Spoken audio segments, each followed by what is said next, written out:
Rain fretted the city in diagonal lines, washing neon into the gutters and turning the morning sidewalk into a ribbon of mirrors. He stood beneath the awning of the corner cafe he owned, and no one recognized him. That was the point. A gray baseball cap, a thrift store jacket, stubble left intentionally uneven. The man who could break a neighborhood with a phone call and rebuild it with a handshake walked in like he had nothing to do with the sign over the door, Cento & Co. Lorenzo Moretti had crafted this chain like he crafted power, quietly, relentlessly, with a network of loyalists and suppliers who owed him favors he never collected too loudly. The cafes were the clean face of a dirty empire. Profit met polish, and polish kept questions away. But numbers had been wrong for weeks.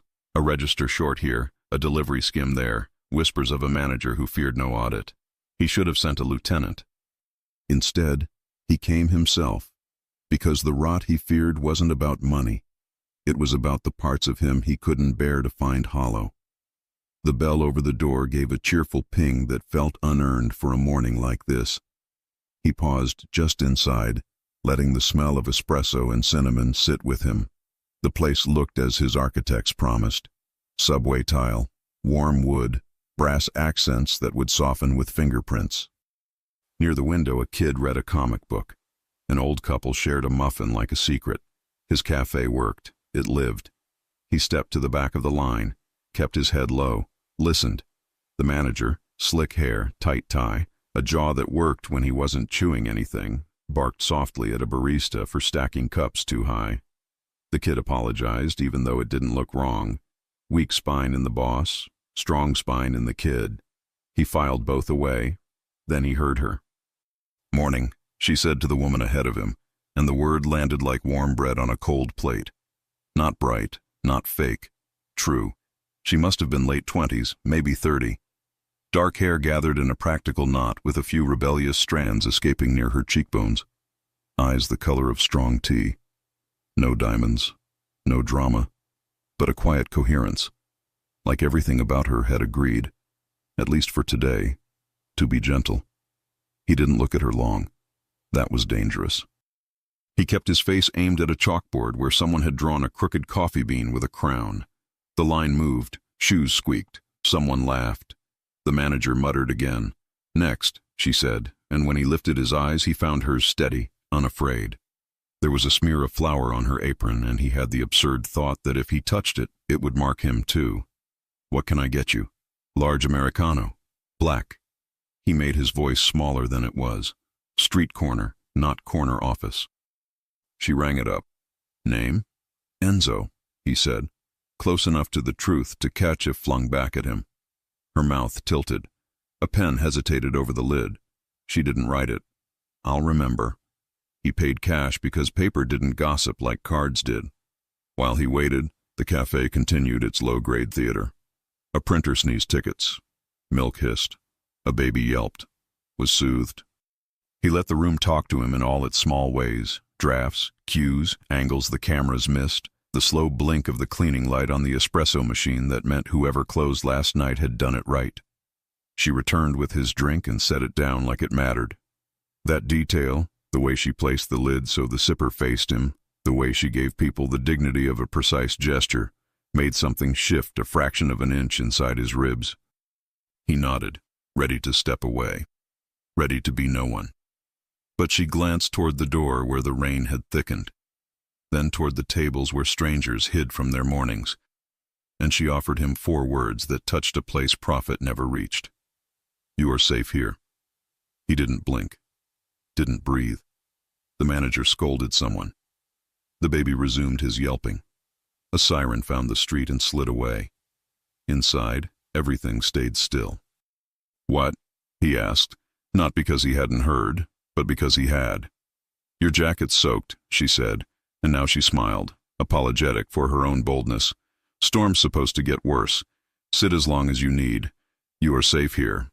He nodded like it meant nothing, said, "Thanks," like it meant everything, took the corner table where he could watch without being watched. The coffee steamed, the glass fogged. The city pressed its forehead to the window and peered in. Her name, he learned over the next 10 minutes, was Maya. It was spoken by regulars with an ease that told him she'd been blessing this room for a long time. She remembered a delivery driver's kid's birthday. She set 2 napkins when a woman with shaking hands spilled sugar. She cut a blueberry muffin in half and wrapped the bigger piece like she'd made a tactical decision for kindness. When the rush thinned, the manager did what weak men do when goodness threatens them. He tried to grind it down. 3 comps yesterday, he said, waving a printout. We are a cafe, Maya, not a shelter. Her eyes didn't flinch.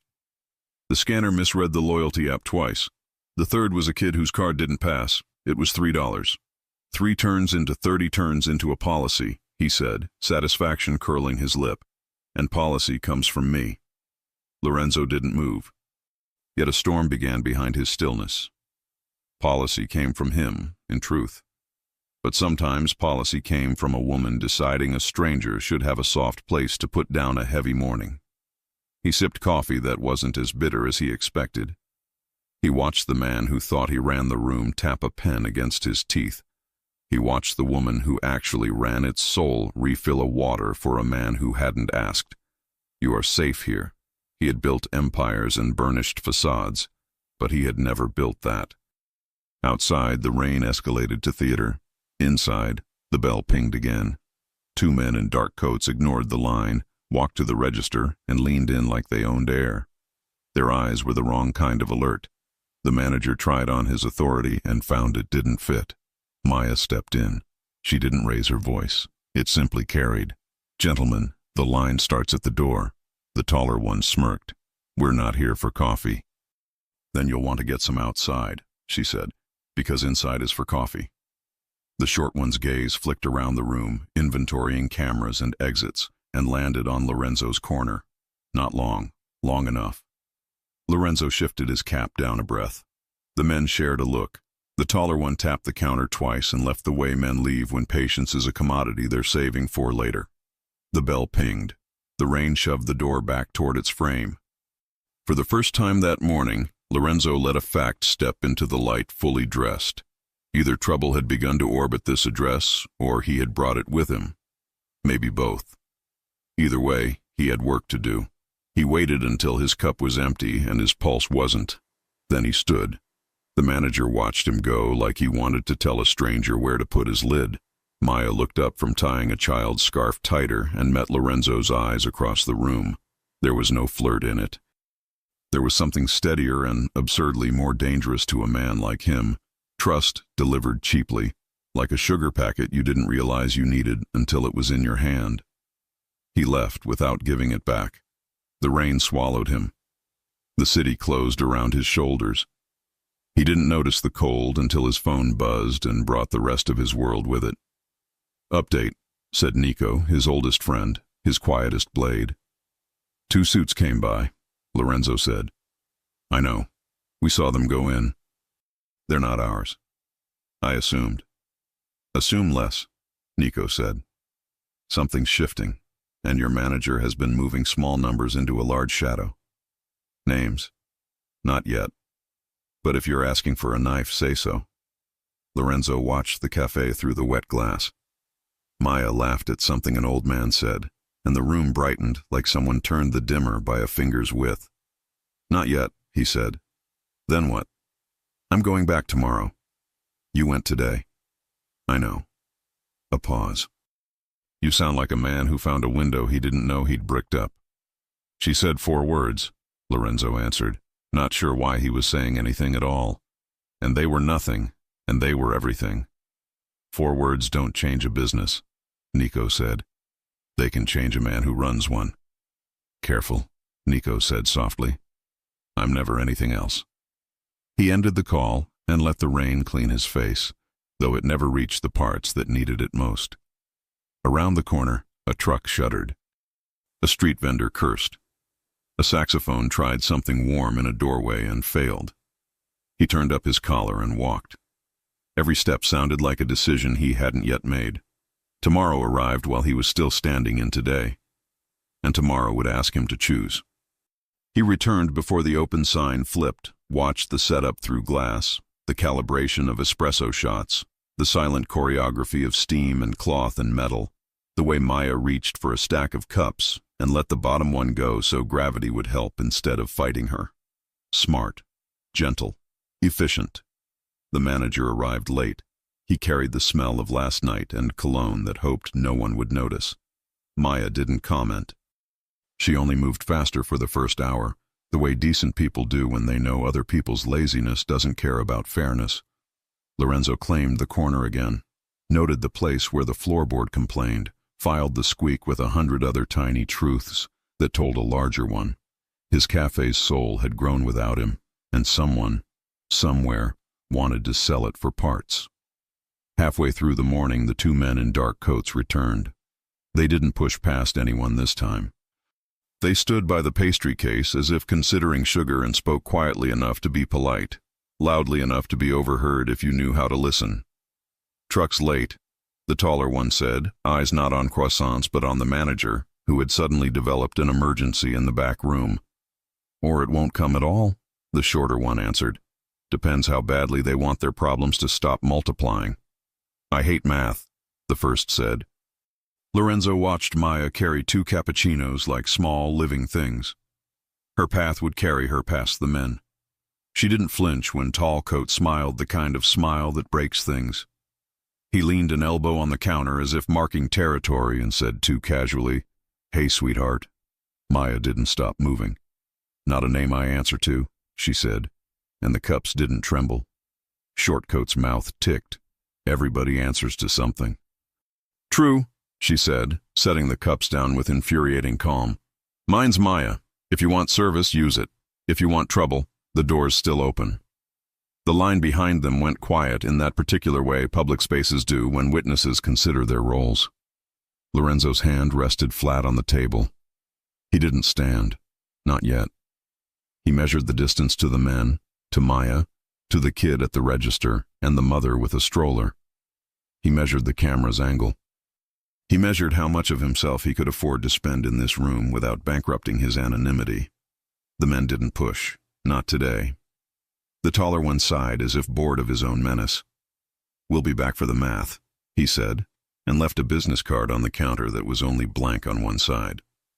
The other side showed a phone number that changed weekly, and a name that would not be the one his mother gave him. Maya slid the card into the tip jar without looking at it, a small act of desecration that pleased Lorenzo more than it should have. Then she returned to the work of keeping a room human. He could have loved her just for that, if he let himself love, which he didn't, which he couldn't, which he had avoided like a man avoids mirrors.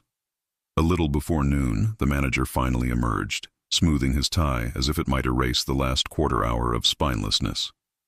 "You can't antagonize customers," he told Maya as if he had been in the room. "They weren't customers," she said. "They were weather. It passed."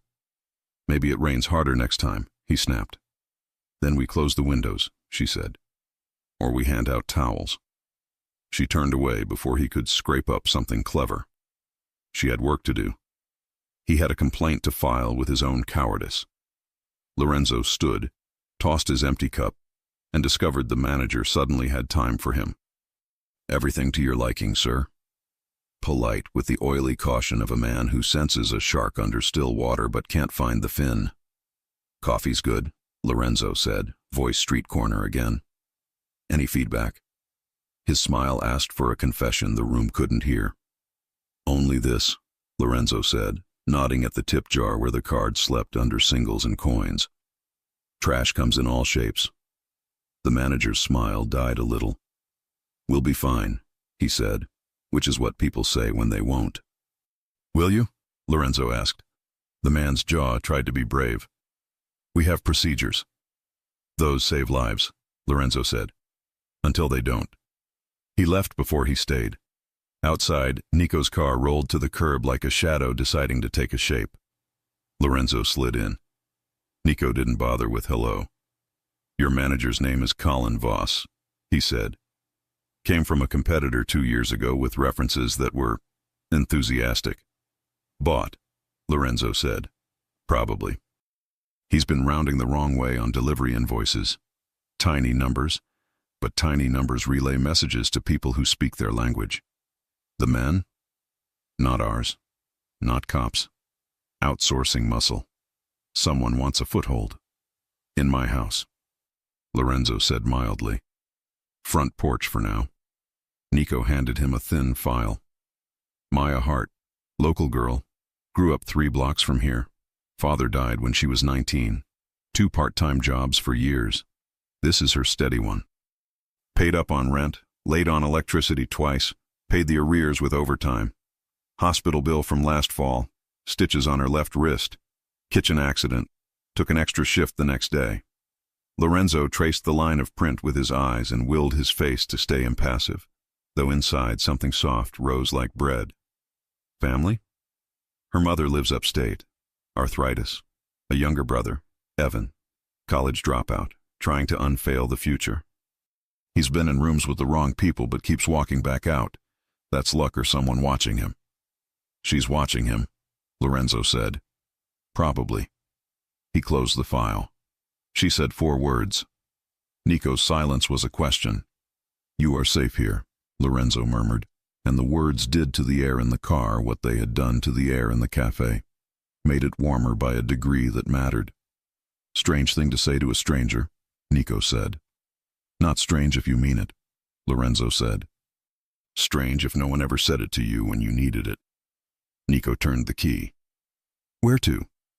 Back to the office, Lorenzo said, though it wasn't where he wanted to go. And call legal, quietly. I want our employment policy clarified. Managers have discretion to comp within reason. Make kindness a line item we can measure. You want to change policy because a stranger handed you a sentence?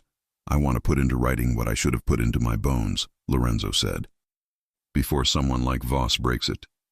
Careful, Nico said again, and Lorenzo almost smiled because it was their oldest game. Nico said careful, and Lorenzo pretended he still remembered how. That night he read reports he didn't want and pushed aside a glass he didn't need. The city laid its lights out like a map he had memorized too well. He closed his eyes and saw only a chalkboard crown and a woman telling a room it was safe because she had decided to make it so. Around midnight his phone lit. Unknown number. He almost ignored it. Almost.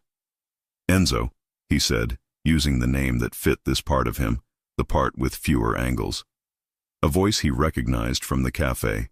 Young, earnest, careful not to sound scared, tried to be brave. Sorry to bother you.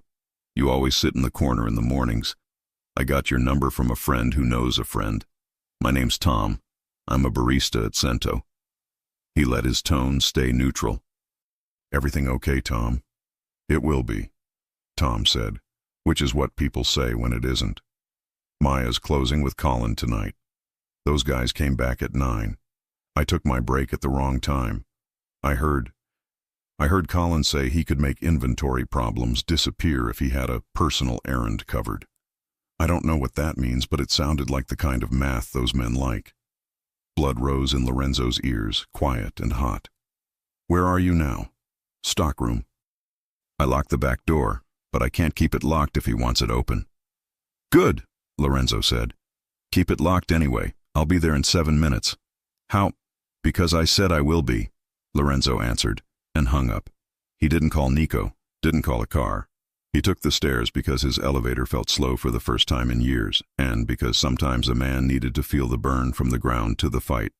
Rain had stopped. Streets gleamed like polished obsidian.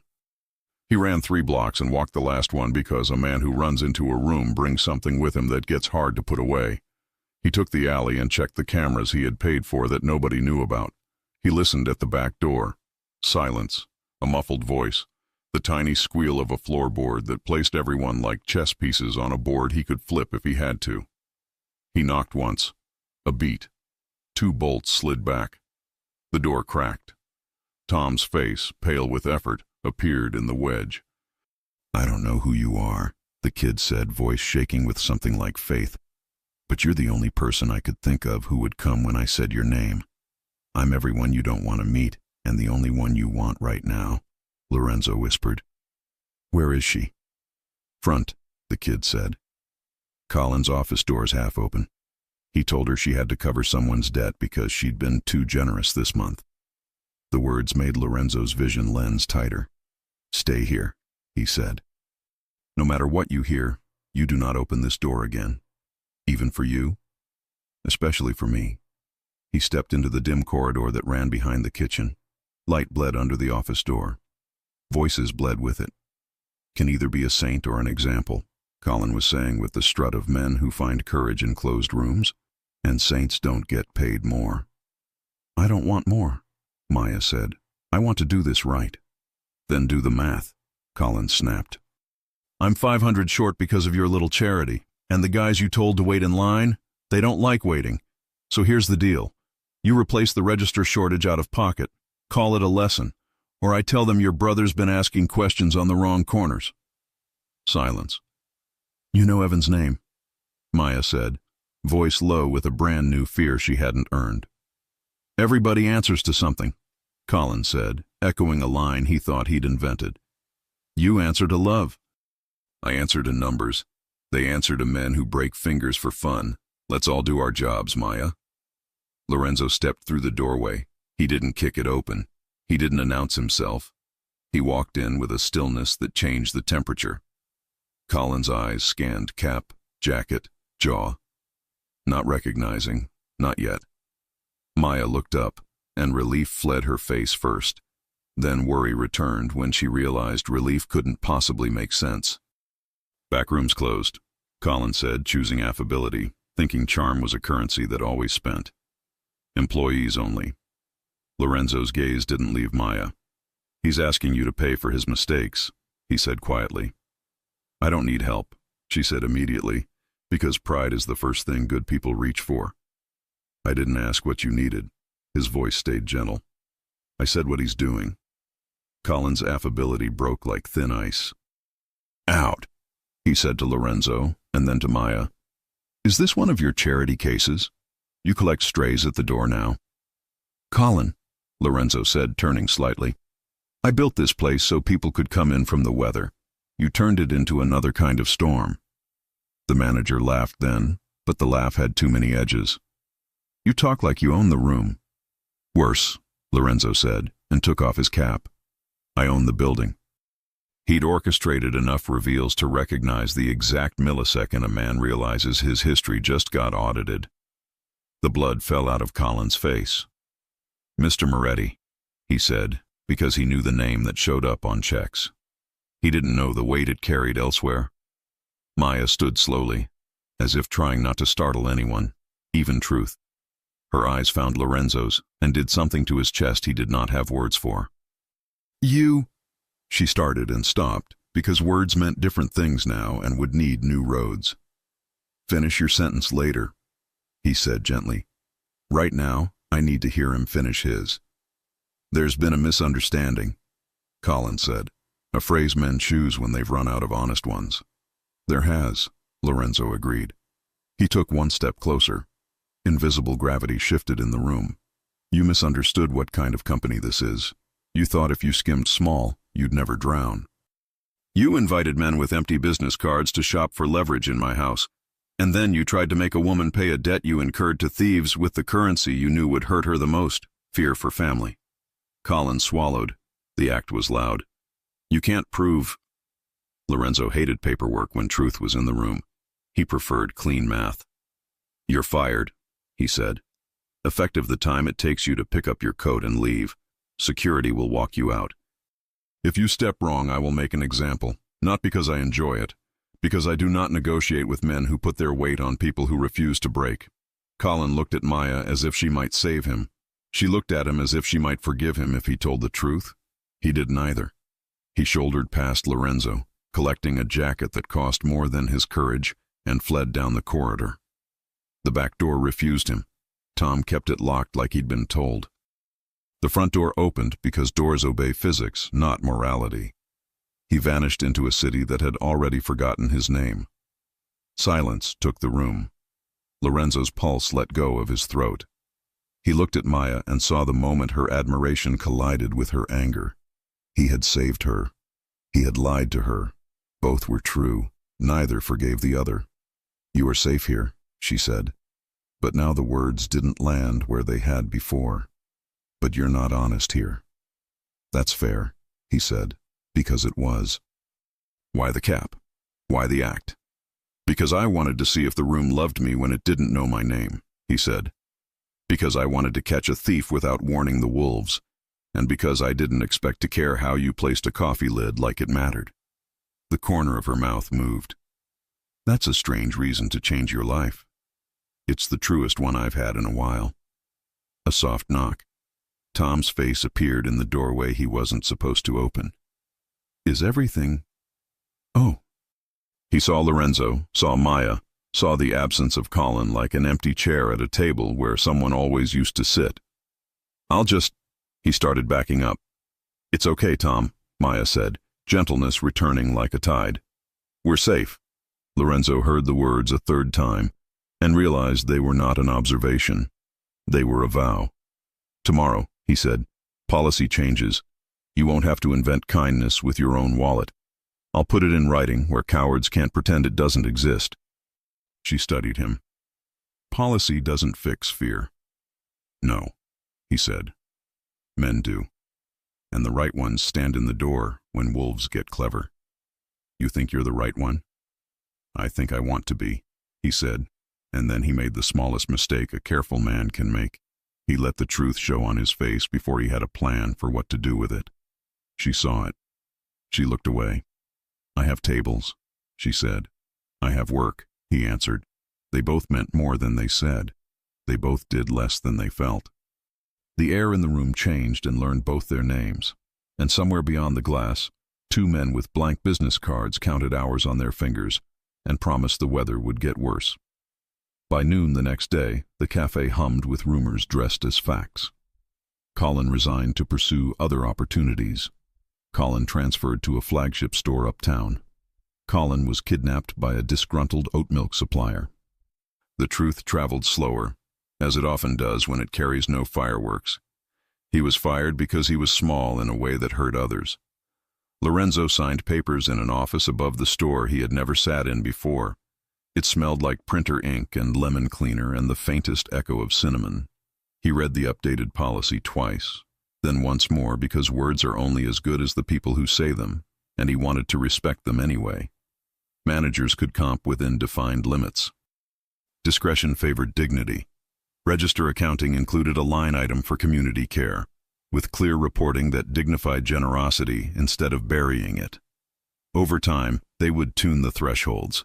Eventually, it would become a story he told investors about loyalty metrics. Today, it was just a way to put his grandmother's ghost back into a ledger. He walked down to the floor. Customers moved like weather systems, bumping and blurring. Maya handed a to-go cup to a nurse whose eyes looked like she hadn't slept since 2019. The nurse said thank you with her whole face. Lorenzo stood where she could see him if she wanted and not if she didn't. She did. Policy changes, he said. I heard, she said. Her voice was not cold. He was absurdly grateful it wasn't. You're angry I lied. I am, she said. You're also glad I was there. I am, she said again, and the truth landed between them as something solid they could both put a hand on if they needed balance. You can't say those 4 words to people and mean them if you don't mean them for yourself too. He almost asked her to repeat them just to see what they did to him. He didn't. I'm working on it. We're open until 10, she said. I'll be here until close, he answered. She nodded once and turned to greet a man who smelled like drywall and sweat. Lorenzo moved to his corner and pretended the numbers on his phone mattered more than the sound her laugh made when it surprised itself. Around 4, the door opened and brought the wrong weather with it. The 2 men in dark coats had returned with a third, older, smoother, the kind of smooth that comes from being sanded by years of careful malice. He did not push to the front. He folded into line as if politeness were a disguise he wore well. When he reached the register, he ordered tea. Chamomile, he said, like an inside joke. Maya's eyes didn't narrow, but they became more awake. We have a blend, she said. It's calming. That would be a first, he said pleasantly and stepped aside. He let the line move. He let the room breathe. Then he took his tea and wandered to Lorenzo's table as if chance had ideas. Business must be good, the man said, regarding the room like it was a crossword puzzle that refused to be solved. Community places always do well before winter. People like to be inside. Lorenzo didn't look up from his phone. Depends on who's trying to come in. Wolves are charming when they're dry, the man mused. Less so when the rains soaked their patience. Lorenzo swiped to a blank screen. You from the Wolf Union? The man smiled. I represent interests that appreciate order. I represent interests that appreciate peace. Peace is order enforced by whoever has better poets, the man said, and sipped his tea. We can skip the metaphors. We have a little business with your former manager. He owes money to people who did him a favor and now require their interest paid. He tells us he was encouraged to be creative with his books. Imagine our surprise when we discovered your policy changes cut off his creativity entirely. I'll send condolences to his muse, Lorenzo said. The man tilted his head. We don't want his money. We want access. A room like this is useful to men like me. Men like you. We could share. The offer was almost comical. No, you don't know the terms yet. I heard enough, Lorenzo said. Still, the man continued softly, terms exist whether you listen or not. You touched our business by firing a link in a chain we tug on. You made a room safer than we prefer. You, Mr. Moretti, interrupted Math. Lorenzo finally looked up. He didn't smile. He didn't glare. He held the man's gaze the way you hold a door, without moving anything but your will. Then change your equation. The man set his cup down with surgical care. 14 days, he said, voice cordial, eyes not. We require a back room that stays blind twice a week for 1 hour after close. A truck comes and goes. No cameras. No questions. In return, your stores are islands. Nothing touches them. No inspectors with itchy pens. No competitors with cheap rent. No fires that start in confused dumpsters. Only good weather. 14 days to consider. No, Lorenzo repeated, and his calm had the weight of a building. You have 0. The man stood, collected his coat, and left the tea half full. He paused by the counter and smiled at Maya.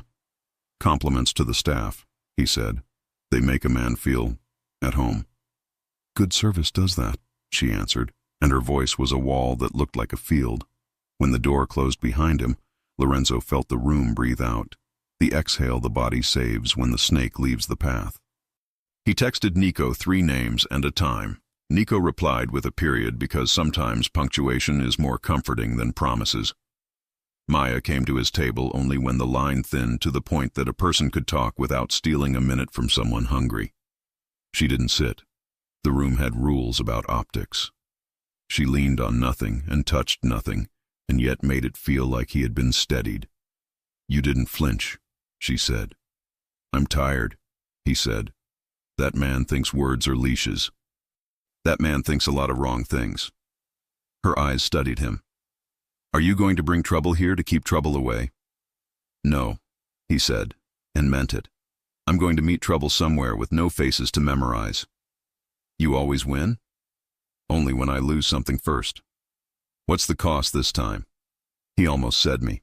He almost said the person I was before you said 4 words I can't stop hearing. He said sleep. Do you want coffee? She asked, and both of them knew she meant armor you can drink. No, he said. I want you to lock the front door early tonight and go straight home. Let Tom handle close.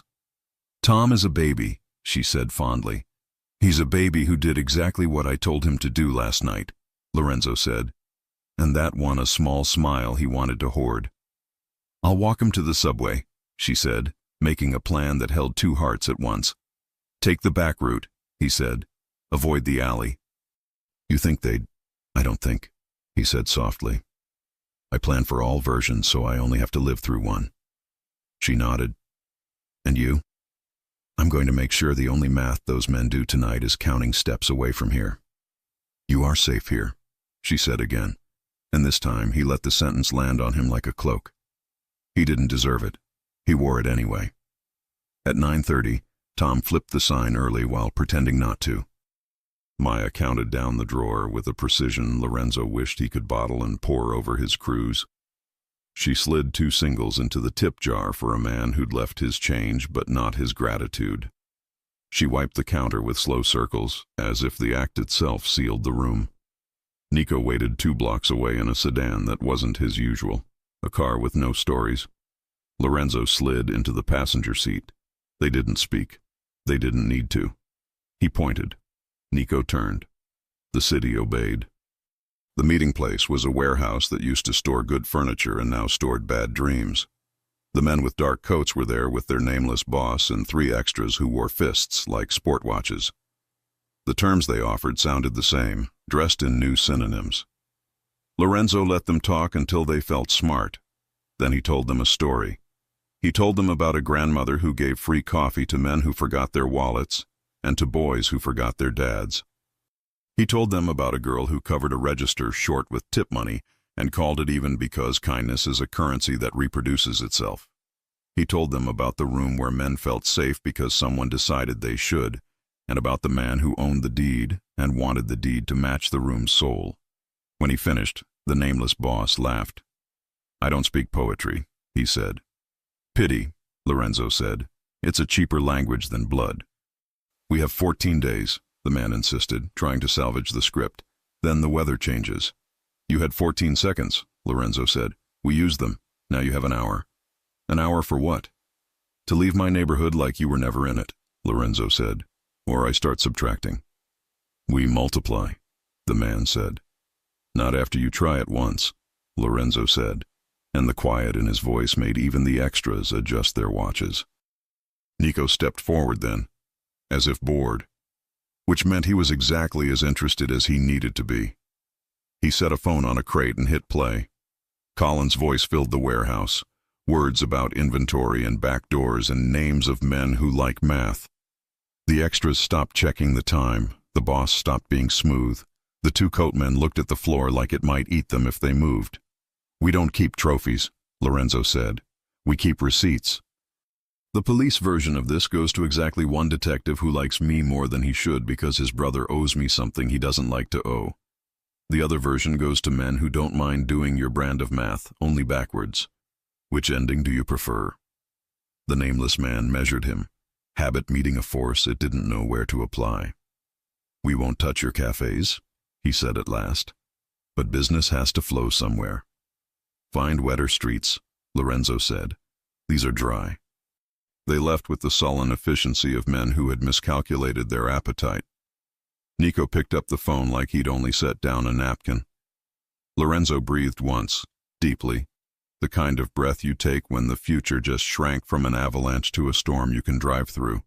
Back at the cafe, the lights were off except the one over the pastry case that always refused to sleep.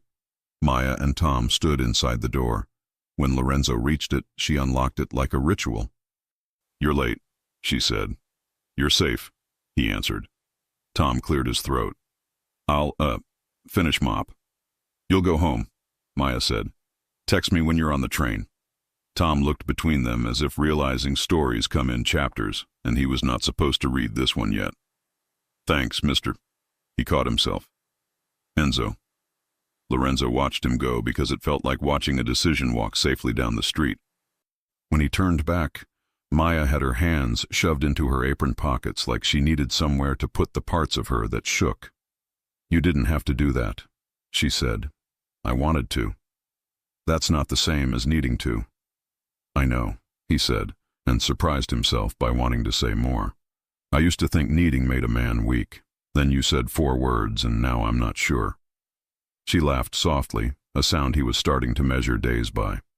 "Which ones?" He didn't say them. He didn't need to. She knew. She stepped back, letting him into a room that was closed, but not to him. "Tomorrow," she said, "we're going to have to talk like adults about the fact that you lied to me for 2 days and also saved my job twice." "Tomorrow," he agreed. "And we're going to have to talk about my brother." "We are. And about your enemies." "We will. And about why you look at my hands like they're telling you where to go." He exhaled. "Do I?" "You do," she said, not unkindly. He nodded. "Then I'll have to explain a part of my life that uses words I don't like hearing in your mouth."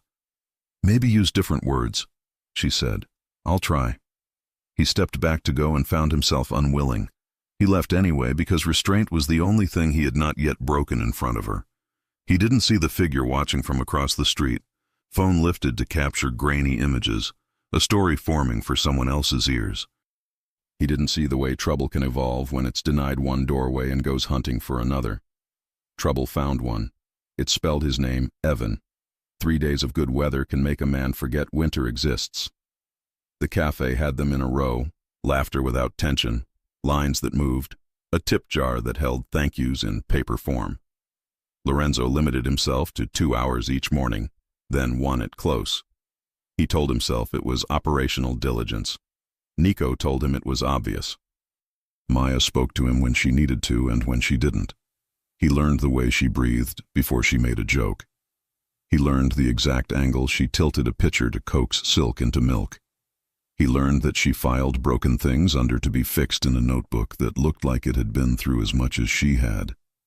He also learned she could carry a room across a difficult minute with nothing but eye contact and the right sentence spoken at the right time. It made him want to write policy in ink the color of her voice. On the 4th good day, he found her in the alley at noon, phone pressed to her ear, shoulders tight enough to ring like glass. He didn't need to hear the words to know something had tipped. He rested a hand on brick, waited like a wall. She ended the call and didn't pretend she hadn't cried. "Evan," she said, and the name did the work of a paragraph. He tried to help a friend who owed someone. The friend ran. Debt didn't. "Where?" "Down by the river," she said. "A warehouse with the big mural of an egret." He knew the building. He knew all the buildings. He swallowed the part of him that wanted to promise too much and replaced it with the part of him that kept promises he could keep. "He called you for money?" "He called to say sorry," she said, grimacing at the shape of it, "and not to call the police."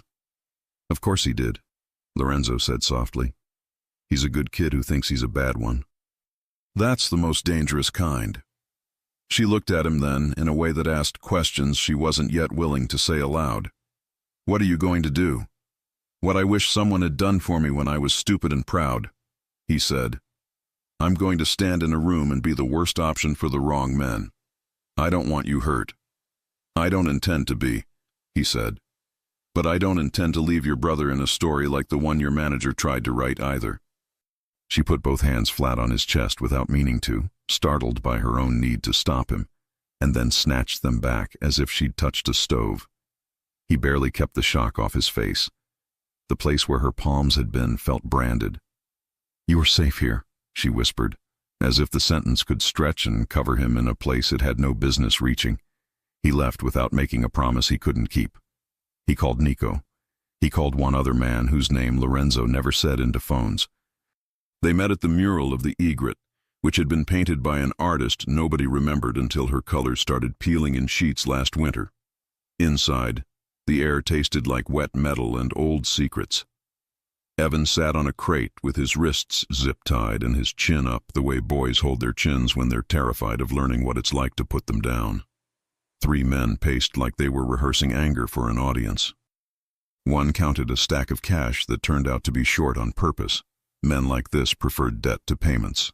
It gave them company. "Afternoon," Lorenzo said, because sometimes politeness is a blade. "You brought friends," said the one with a scar that tried to warn you before it was too late. "I brought witnesses," Lorenzo said. "So nobody forgets who said what." "Your boy owes," Scar said, nodding at Evan. "He tried to play hero and got stage fright." "I'll pay," Evan blurted, voice big, courage real, plan non-existent. "You'll sit quietly," Lorenzo said softly, and it was not a command he enjoyed giving. "Let adults traffic in mistakes." Scar smiled. "We weren't expecting you," he said. "You should always expect me," Lorenzo said. "I'm the worst news on a good day." "Cute," Scar said. "Debt doubled." "That's not math," Lorenzo said. And then he stepped into a version of himself he kept locked most days, because the city ran better when he did. His voice dropped. His eyes stopped blinking. The world compressed to a room with 3 problems in it. You're going to take what was originally owed. No fees, no interest, no fiction. And then you're going to tell me who told you Evan's name. Scar's gaze flicked, a man whose eyes had betrayed him before. The flick went toward the side office, a space with a cheap desk and an expensive camera, a recording setup, a memory machine. Lorenzo didn't look. Nico did, as if bored. The third man they brought walked to the desk and checked the files with a surgeon's hands. Names, schedules, a log of who passes where, who works when.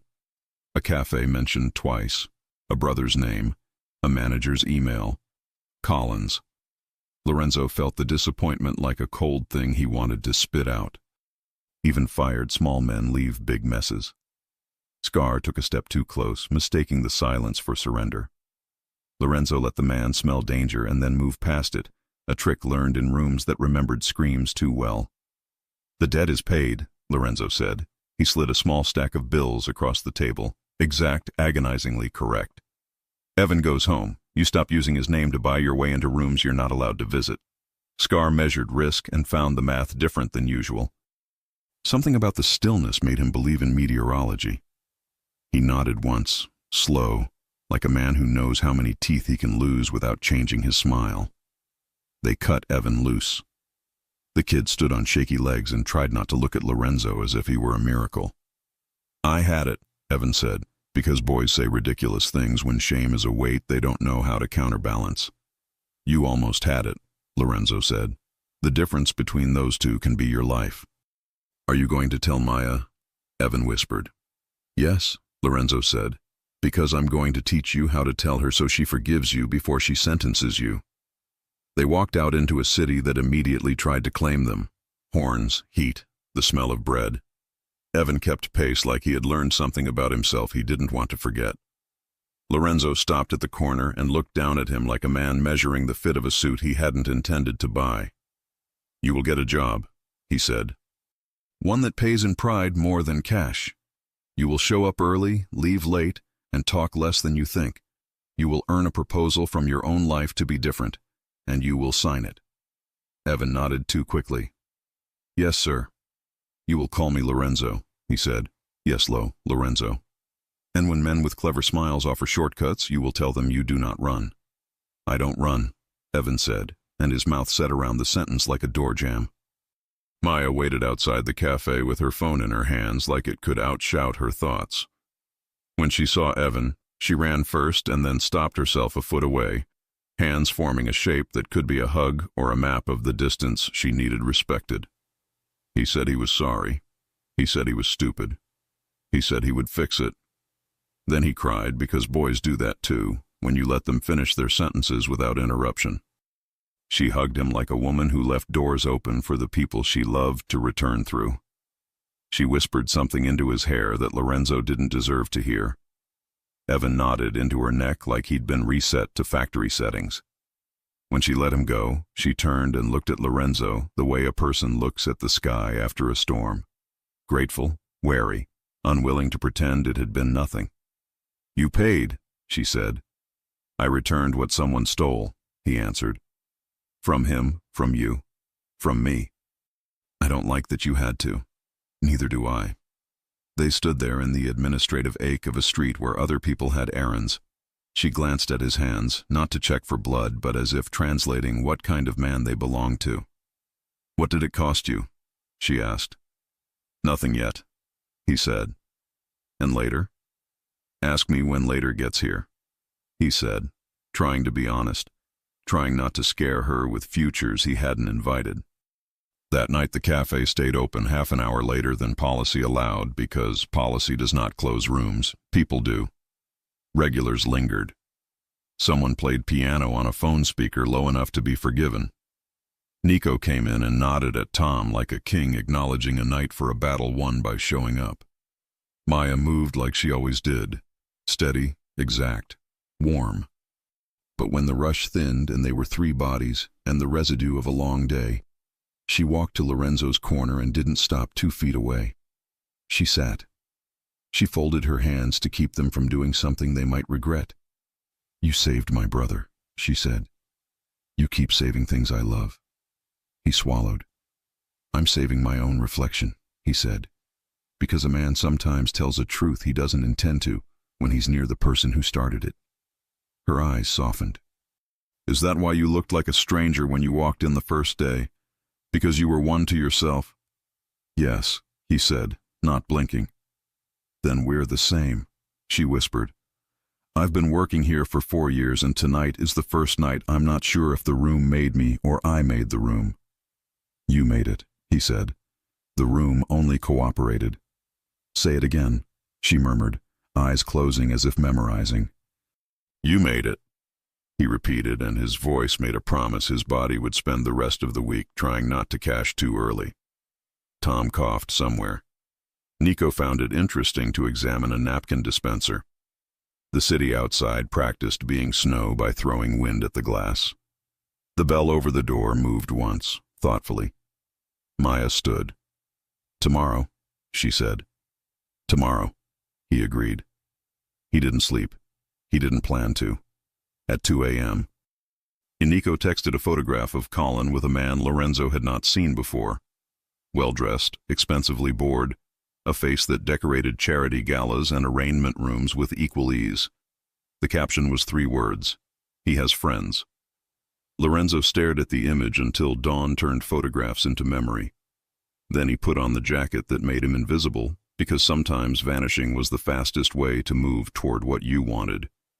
He didn't see who photographed him slipping through the side door at 7. Someone always is. By noon, the image would have a caption he could not control. By evening, wolves would come with smiles. The headline wasn't the worst he'd seen. Then again, the worst he'd seen didn't run on lifestyle blogs. Undercover owner or underworld. Beneath a grainy photo of him stepping through the cafe's side door. The article didn't say mafia. It said whispers, sources, rumors. It implied. It performed innocence while staging a murder. Tom found it on his break and turned his phone toward Maya as if presenting a snake to a saint. She read the first paragraph, then the last, and decided to skip the middle where gossip fattens. Her face didn't show fear. It showed what happens after fear leaves: resolve. Lorenzo walked in 3 minutes later and knew. He felt the room's attention pinch and looked at the screen of a teenager who didn't tilt away fast enough. He took the corner because the corner let him see without drawing lines. Maya didn't hurry to him. She served 3 customers first. She solved a milk frother stutter. She told a delivery driver to come back at 3 when someone would be here to sign the clipboard he loved too much. Then she approached Lorenzo's table with a rag she didn't need as a prop so no one in the room could read their mouths and build a new headline out of shapes. Are you in danger? She asked. Yes, he said. But I'm weatherproof. She wanted to smile and didn't. Is the cafe? Not if I leave it to weather itself, he said. She glanced at the door. 2 men in suits had just come in without thirst. Not the same pair. These wore legal pads in their minds. They made a show of reading a menu. Who sent them? She asked. Someone who wants the story to be true so they can sell the sequel, he said. She lowered the rag. The fabric dripped 1 clear drop onto the table he'd already wiped. I need truth, she said, and the way she said I pulled an answer out of him he hadn't rehearsed. I run an empire that doesn't survive entirely on cinnamon and smiles, he said. And I'm halting parts of it because you looked at me and I remembered my grandmother pouring coffee into a cup that held a man together for a morning. It was not a legal answer. It was worse. It was honest. She took it in, let it sit, and then nodded as if accepting a price posted where she could see it. Then we do this out loud, she said. Not hiding in corners, not lying to children. That will cost too, he said. I work for tips, she said.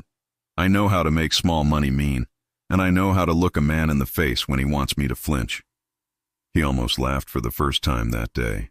You are safe here, he said to her, and it was the first time he'd said it back, the sentence heavy and right in his mouth. She heard what it cost him and didn't make it cheaper by pretending she hadn't. They made a plan using milk steaming as cover. At 5, after the after-school sugar rush, but before the commuter coffee tidal wave, they would hold a staff meeting with all 3 of them, Maya, Tom, and the assistant manager from a sister store who could be trusted.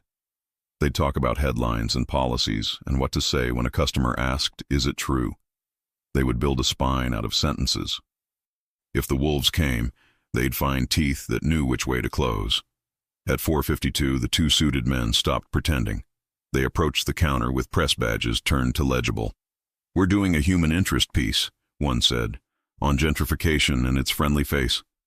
"Sounds cute," Maya said, and handed them a printed statement Lorenzo had written while she made 3 macchiati without looking down. It said, "Our cafe is for neighbors. Our policy is compassion.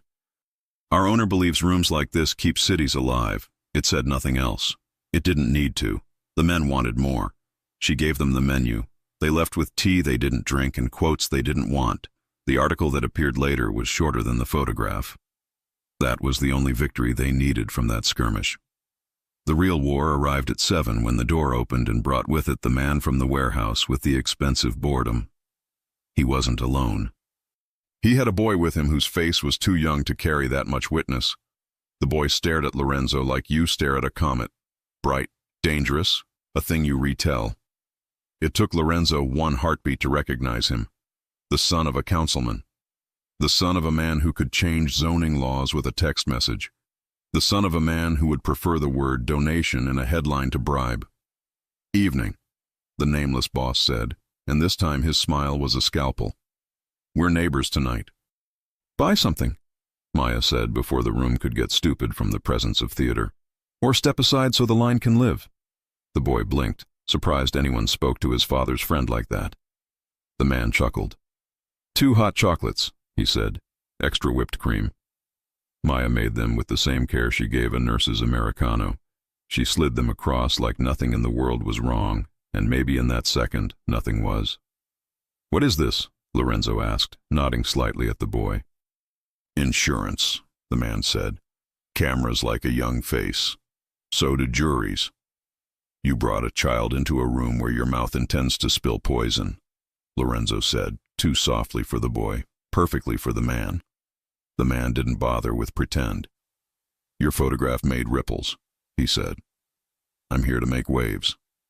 In 48 hours, an inspector will visit 3 of your cafes. Sanitation will find issues. Occupancy will be questioned. Citations will be written. Blogs will have new photographs." Or, Lorenzo said, bored on purpose. "Or you adjust your policy," the man said, admiration in his voice as if they were bartering over rugs. "You keep kindness for customers and give me an hour after close once a week in a back room that no longer exists on paper." "No," Maya said, and the man finally looked at her like he had noticed the person who could pull a building down with 4 words. "You don't get a vote," he said. "I'm the only vote that matters," she said. "Because I decide what this room means. He owns the deed, I own the air."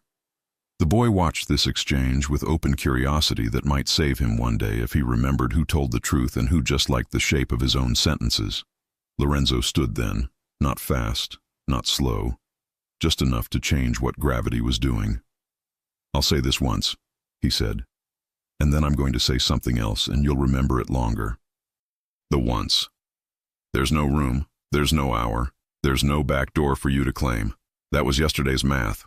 Today is new." "And the thing I'll remember?" the man asked, amused.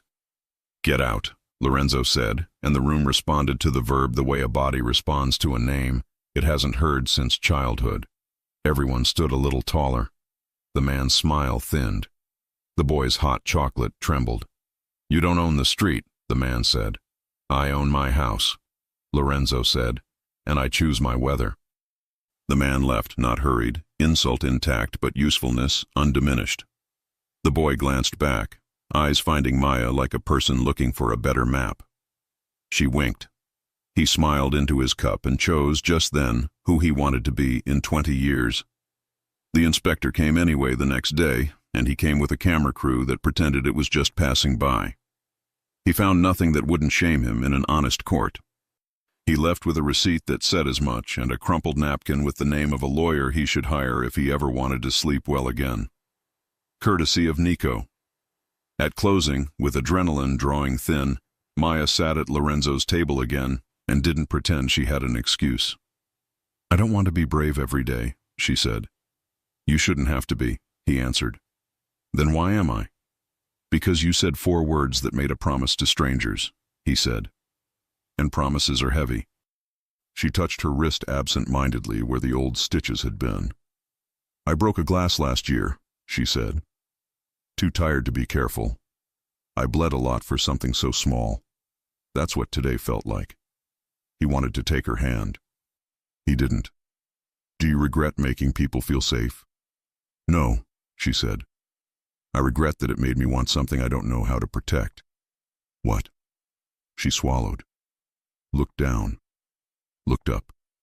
Us. The room did a thing to his ribs he'd trained them not to do. He couldn't afford the luxury of pretending he hadn't heard.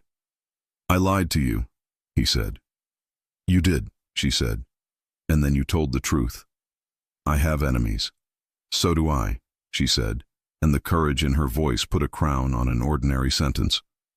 Mine are pettier, yours are louder, but we're both standing in the door. He breathed like a man surfacing. Tomorrow, he said, because rushing would ruin it. Come early, before open. Why? Because I have a story to tell you about a boy who thought safety was a room you buy with guns, and a grandmother who told him safety was a room you build with coffee. Will it have a happy ending? She asked, not teasing. It will if you keep saying 4 words when I forget how, he said. She stood. Then we already wrote the last page. He wanted to say her name like a prayer. Instead, he said, lock the door. She did. When the lights went out, a camera across the street caught exactly nothing, which is an image you can't sell, which was the point. But the nameless man didn't need a camera. He had memory. He had a watch he tapped when he wanted to hear time complain. He had a plan that involved a truck, a quiet block, and a rumor about gas lines that didn't have to be true to make firefighters nervous. And he had 14 hours to become an emergency. Lorenzo had 12 to stop him. Dawn came reluctant, like the city didn't trust it yet. Lorenzo arrived first and made bad espresso on purpose to remind himself why he paid people with better hands. He unlocked the door for Maya and didn't hide the way his chest found a rhythm when she stepped inside. She closed the door behind her and leaned back against it, as if choosing to be inside was itself an act. Maybe it was. Tell me the story, she said, going to the counter by muscle memory and setting up a station, as if the room would open itself if she didn't help. He told it as she worked. About a boy with fists too quick and a mind too sharp for the street he grew up on. About a grandmother who fed cops and thieves with the same spoon and believed redemption tasted like cinnamon. About a first cafe built on a corner. Nobody wanted that turned into 10 and then 20 and then this. The room where a woman made strangers into neighbors with a sentence the boy had never heard spoken to him and meant. He told it without confessing the parts that would scare her. She understood anyway. That was the danger with people like her. Understanding is their native language. When he finished, she turned off a grinder and let the hum fade. You can leave it, she said. The part that tries to own you. I'm trying, he said. But men like me don't retire. We either disappear or we become statues people put pigeons on. Then be a third thing, she said simply. Be a man who chooses doors for other people and stands by them while they walk through. He smiled, small, real. I don't know how to do that without breaking things. Maybe some things need breaking, she said. Not people, systems. He wanted to kiss her then. He didn't. He stepped closer and let the nearness be a sentence that ended without a period. The bell over the door remained silent. The city held its breath. He reached up and brushed a rebel curl back behind her ear, a touch so slight a camera wouldn't have caught it. Her eyes closed for the time it took the curl to learn obedience. When they opened, he saw a future he didn't dare inventory. The day tried to be ordinary. It failed. At noon, the block 2 streets over filled with fire trucks that had come to check a gas leak that didn't exist. The city redrew traffic. A vendor burned his sausages and blamed the wind. A mother cursed a tow truck and then apologized because her daughter watched. Chaos never needs a reason. It only needs a start. At 2, a white truck parked illegally in the alley and pretended to fix something while 3 men in cheap uniforms pretended to carry things. At 2:10, Nico texted, "They're rehearsing." At 3, the nameless man walked past with a coffee he didn't buy and a smile that suggested patience had been fed. At 3:05, Maya told a first-date couple that love isn't magic so much as stubbornness with good timing. At 3:06, Lorenzo decided to choose the shape of the ending. He stepped into the middle of the room and spoke in a voice designed to fill it without rattling any cups. "Neighbors," he said, and some people looked up because some words always have gravity where they're used right. "We're going to close at 4 today, on the house until then. Then we lock the door and let the city handle its mood." A cheer rose because free coffee teaches better theology than sermons. Maya met his eyes, questions already forming. He shook his head once. Tiny. Trust. And she nodded because she'd decided to many days ago and wasn't about to undeceive now. At 3:59, they served the last 2 cappuccinos to a pair of teenagers, who told him thank you like they meant it. At 4, Tom flipped the sign. At 4:02, Nico and 2 others stood at the corners of the room where they looked like men waiting for rides. At 4:03, the white truck in the alley revved, then coughed, then died. At 4:04, the nameless man arrived at the door and tried it like he owned keys to the world. Locked. He smiled. He knocked. He kept it polite because cameras love impoliteness, and he didn't want to be loved today. Lorenzo approached the door and stopped a foot away, a man talking to a man through glass, which is the best metaphor they'd share. "You're closed," the man said, gesturing at the sign. "We're safe," Lorenzo said. "From what?" the man asked, and his smile asked, "From me?" "From you," Lorenzo said. "Open the door," the man said. "Let's be civil." "We can be civil through windows," Lorenzo said. "If your words fog the glass, I'll wipe it with a napkin." The man laughed, delighted against his will. "You're funny." "I'm tired," Lorenzo said. "There's a difference." "You can't lock a neighborhood out," the man warned. "I can lock my house," Lorenzo said. "And I can call 14 people in 13 minutes who will make your house very inconvenient to enter for a month. You wouldn't." "Try me," Lorenzo said, and the man saw it then. The part of Lorenzo that didn't bluff because he didn't have to. He tapped his watch, checked the street, and nodded as if approving a rival's restaurant. "This isn't over," he said. "No," Lorenzo agreed, and then he made a choice he would relive later when his pillow tried to turn into a metric. He opened the door. Gasps. Maya's eyes flared like a match. Nico's weight shifted imperceptibly to the ball of his foot. The nameless man leaned in 1 inch, confident in his ability to consume space as needed. "You walked into my house," Lorenzo said, the door barely open, his body the hinge. "So we'll finish it in mine." "What a gentleman," the man said, amused and alert. "Not a gentleman," Lorenzo said. "A host." He raised his voice 2 millimeters. "Maya." She was already there. She didn't stand behind him. She stood beside him. The nameless man registered her and recalculated again, a man annoyed by variables. "You're the one with the sentence," he said to her. "The 4 words." "Yes," she said. "Say them," he said, as if he were staging a magic trick for a crowd. She looked at Lorenzo for permission she didn't require, and he gave it because he needed her to know he knew what power is supposed to look like. She turned to the room, Tom, Nico, the teenagers with milk mustaches, the old couple with the muffin, and spoke as if laying hands on the city. "You are safe here." 4 words, a door, a decision. The nameless man smiled like a wolf pretending to respect a church. "We'll see," he said, and this time when he left he looked back not out of menace, but out of curiosity, which is always more dangerous. They held the lock for another hour. The white truck left with nothing. The fire trucks 2 streets over found a new call. The room exhaled. The teenagers asked if they could sweep. The old couple offered the muffin's larger half. Tom cried for 30 seconds and then pretended he'd been chopping onions in the back. Lorenzo closed the blinds and turned the sign to open again because safety is not a default setting. It's a function you choose. People filtered in with the care usually reserved for entering libraries or waking babies. Maya went to the machine and made espresso like music. He waited until the room found a new equilibrium. Then he slid into her breathing space and said the most dangerous sentence he could risk. "Come to dinner with me." She didn't flinch. "Yes," she said, like a woman stepping onto a boat knowing it would either carry her or teach her to swim. He took her hand for the first time. Heat, simplicity, a reminder that in a world of sharp edges, skin is still the softest proof we've survived. They went to a place that used to be a church and now served pasta like benedictions.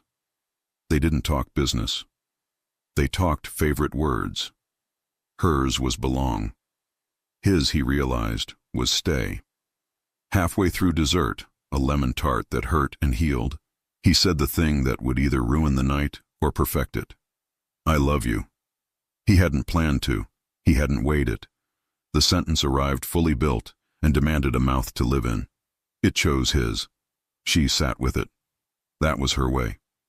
She didn't throw it back to see if it would break. She held it up to the light. "Say it again," she said softly, and he did. Not louder, just truer. "I love you." She exhaled slowly. "Then know this, Lorenzo Moretti. I will not be your softness to come home to after you are hard with the world. I will be your softness and your hardness if that's what it takes. But you don't get to keep both lives and call it love." He swallowed something that tasted like the first honest fear he'd allowed in months. "I'm changing," he said. "I know," she said. "I'm watching. You're not finished." "I don't want to be finished," he said. "Not if finished looks like statues and pigeons." "Then keep choosing," she said. "When the next man with a clever smile knocks, when the next boy with a stupid plan calls, when the next headline tries to tell me who you are." "How do I choose right?" he asked, and if he'd known how beautiful the question sounded, he might have been too proud to ask it. She smiled into her water glass. "Let it cost you sleep, not other people's safety." He paid in cash, as always. He walked her home. He didn't go in. He kissed her at the bottom of the stairs because he could not. It was not chaste. It was not devouring. It was the kind of kiss that writes new policy in a man's bones. When he stepped back, he was lighter and heavier at once. "You are safe here," she whispered against his mouth.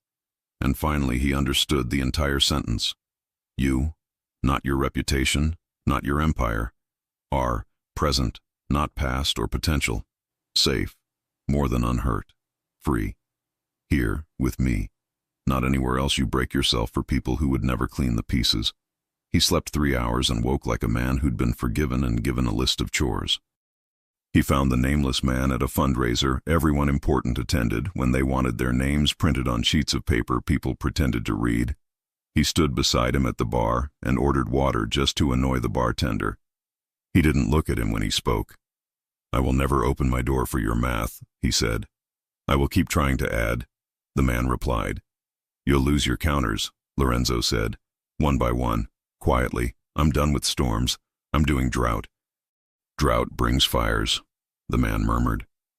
"Then we'll plant green things," Lorenzo said. "Poetry again," the man sighed.